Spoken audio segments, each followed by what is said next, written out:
you have two dynamics here, two aspects of being. One is who you are, and the other is how you're behaving and how you're feeling. And pretty much all human beings lump them together. I'm this, I'm that. And it's really important to delineate. This is the second tool that makes it very, very precise and exacting and easy to go through this process of introspection. There's that recognition, there needs to be a recognition of, I am a divine being. I am an incarnation of love, created by God, in God's image, as pure love. It's how I came into the world, it's my true nature, and it's who I am in essence. You know, if we all were incinerated in a big blast furnace, we would all be these beautiful balls of pure white light. Everybody, from the saints to the serial killers. At the very core of every human being is pure, unadulterated, divine love. So there's the knowingness of I am that. And in any given moment, how I have been thinking or feeling or speaking or acting may be in alignment with that, may match that, or it may not. So I am a being of pure love who in this particular moment is feeling very angry, or who in this particular moment is feeling rather hopeless in my situation, or despairing, or sad at the breakup of a recent relationship, a long-running love relationship.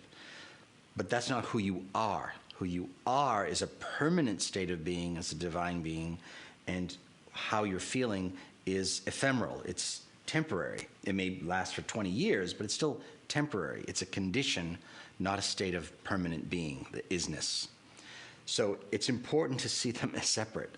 If you see it all as one, all is lost. There is no introspection that will lead anywhere except self-bashing, condemnation, and hopelessness.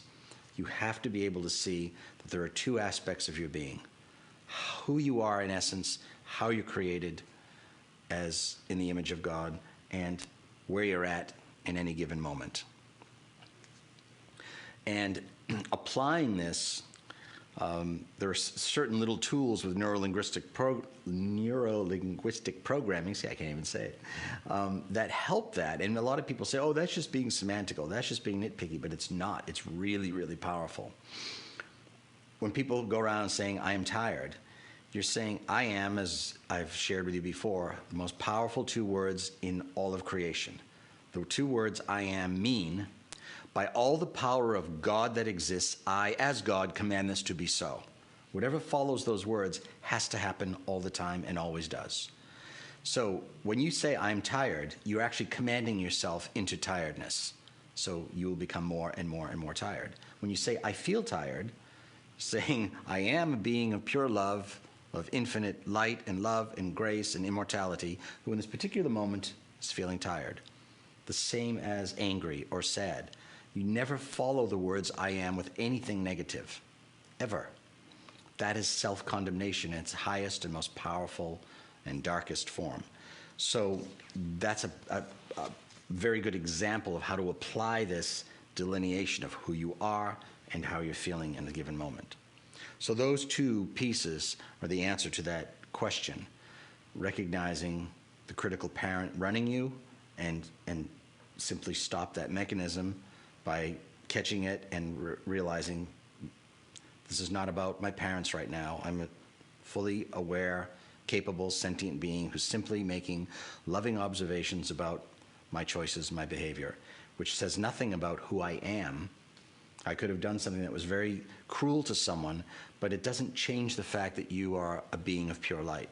In that particular moment, you stepped out of love and did something cruel, which you can atone, you can make restitution, you can apologize, you can self-correct, you can make a new commitment, and you can transmute the karma and the physical manifestations of that, well, to some degree, but the karma for sure.